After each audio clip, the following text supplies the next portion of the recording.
everyone, welcome back to my channel. So as you've already gathered from the title of this video, I'm here to talk to you about my books that I need to finish. So my TBR of books that I've already started and have yet to finish for whatever length of time. Now the reason I'm doing my TBR in that style is because my friend Tasman over at Tea Books and Tasman is running her second round of the Finish-a-thon from the 1st to the 7th of March. So this is a readathon all about finishing your unfinished books, books you've started but haven't finished. And this is the ideal readathon for me because I am the kind of person that reads multiple books at once, and because of that, oftentimes some books get put to the side and other books get prioritised over them, and sometimes I can end up forgetting about them for a couple of months and getting distracted by other things and ending up with stacks of books that I need to finish.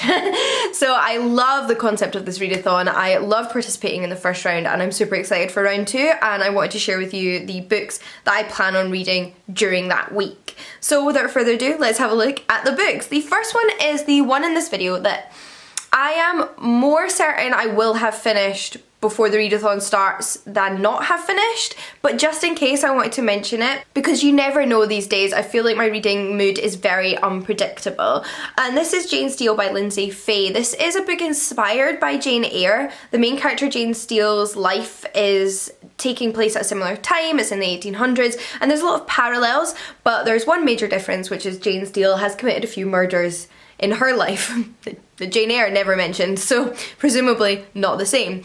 And I'm past halfway in this one and I'm sort of actively dipping in and out of it, which is why I think I will have finished it. However, I'm also reading a thriller at the moment, and if I finish one and don't finish the other, I'm definitely going to finish the thriller because I read them much faster, but I think I'll finish both. So I just wanted to fling it in here at the beginning in case I haven't and I end up doing a vlog for this readathon and you see it in there and wonder why it wasn't on my TBR.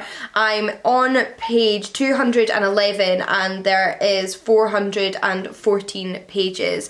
So yeah, I'm really enjoying it, looking forward to finding out what's next, but it's one that has a lot of really detailed writing and atmosphere, so I read a little bit slower. It's also my Patreon book club at the moment for the months of January, February and March, so naturally I need to finish it anyway, but I don't think that's a problem because I'm loving it. Now on to books that I'm definitely not going to have read before the readathon starts, but really hope I will get finished during the readathon. So first up is When No One Is Watching by Alyssa Cole. This is one I've read a little bit less of than some of the other ones in this pile. I've read just over 30 pages, which leaves me with about 300 pages still to read.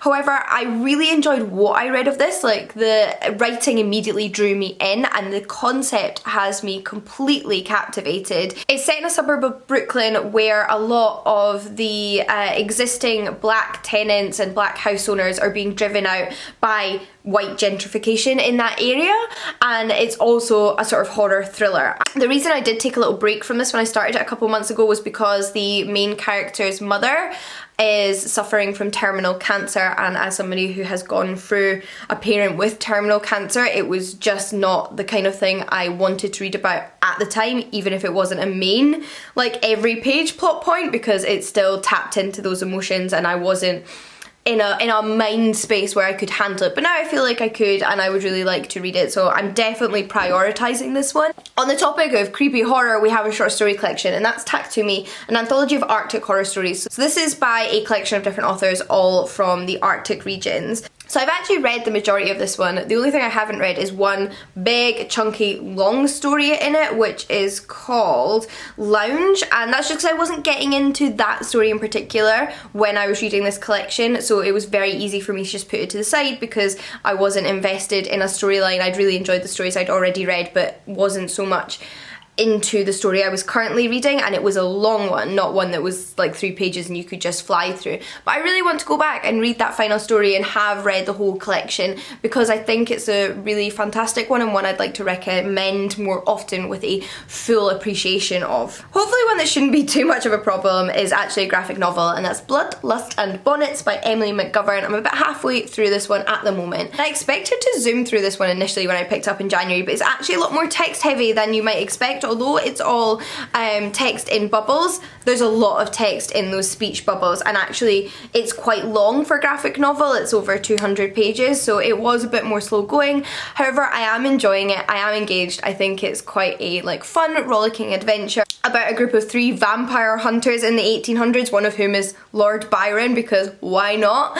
And I would really like to get to the end and be able to give you my full thoughts, so definitely will be finishing this one next week. That is one of the things I'm glad about. Although I have, say, novels like When No One Is Watching, where I have quite a lot of the book still to read, I then have short story collections where I only need to read one story, or graphic novels, which should be a little bit quicker.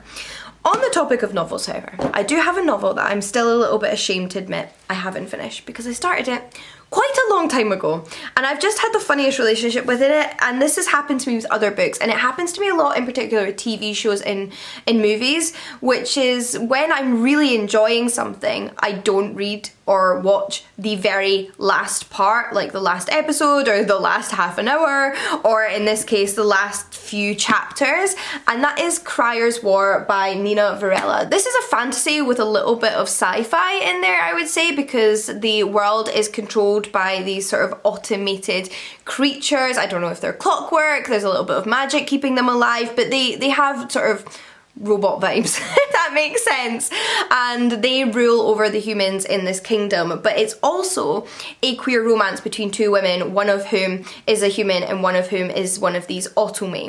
And I was really invested in it, really enjoying it, sped through what I did read, and then simply have not read the final chapter because I don't know. Tell me if you do this too. In effect, I've read this whole book. I know what happens. I really enjoyed it. I'm looking forward to reading the sequel, but I haven't read the last chapter, and that just baffles me. So I would like to do that and just mark it read as Goodreads, because I haven't done that since I haven't read the last chapter. I then have 2 audiobooks I'm currently making my way through, one of which I'm almost at the end of. I have about 2 hours left, and it was something like a 10 or 12 hour audiobook, I can't remember exactly, but you know, I've listened to the majority of it, and it was also a reread, which is Raising Steam by Terry Pratchett. So this is one of Terry Pratchett's Discworld novels, and it's also the 3rd book in his Moist Von Lipwig series, which is my favourite series of his, because Going Postal Book 1 is my favourite book by Terry Pratchett. But book 3 has never gelled with me as well as the others. I remember when I first read this book just being a little bit disappointed. There was moments in there that I really enjoyed, but overall it didn't really give me any of those feels that I got from book 1 and even from book 2. And I thought maybe this time, rereading it for the first time whilst I was rereading the whole series back to back, I might feel a little bit differently, but I haven't. I've still found myself constantly disengaging from it. The plot just isn't as captivating, and the jokes just aren't as hilarious, what can I say? So I have been listening to it a lot slower. I still enjoy it when I do listen to it. It just has nothing near the impact of the previous books. I think that's why I've taken a while, even though I read books 1 and 2, or reread books 1 and 2 a few months ago now. However, I also think sometimes when you drag things out for too long, it also affects the reading experience. So I just want to get over and done with during the readathon.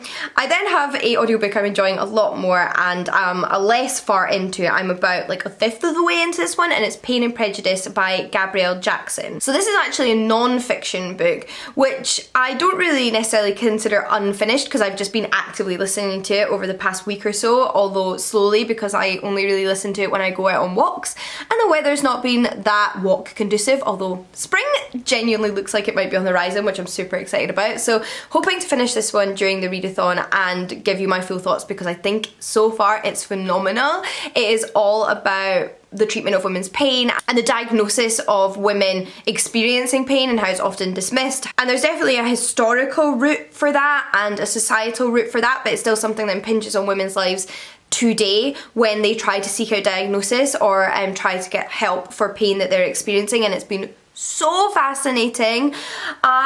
I'm just so fascinated by everything in this book. It's also giving me slight rage, but kind of empowered. I want to do something about this rage, so I'm really enjoying listening to it. But those are the books that I have currently on my shelves or on my audiobook app that I haven't finished but have started and would really like to finish. So I'm hoping to finish them during the readathon, which, like I mentioned, is taking place between the 1st to the 7th of March. Super soon now, so perhaps some of you would like to join me. I will of course have Tasman's channel and the readathon Twitter linked in the description box down below, along with all of these books. But I would love to hear if there's any books that you're currently in the middle of, a 1/5 of the way into, or 75% of the way through that you want to or need to finish, no matter how long ago you first picked them up. What are your reading habits when it comes to finishing books? Are you like me, where you put things to the side and don't read them for a little while, or do you always read things cover to cover all the way through? straight from the day you pick them up. Let me know. But until next time, happy reading, and I'll see you all again soon. Bye everyone.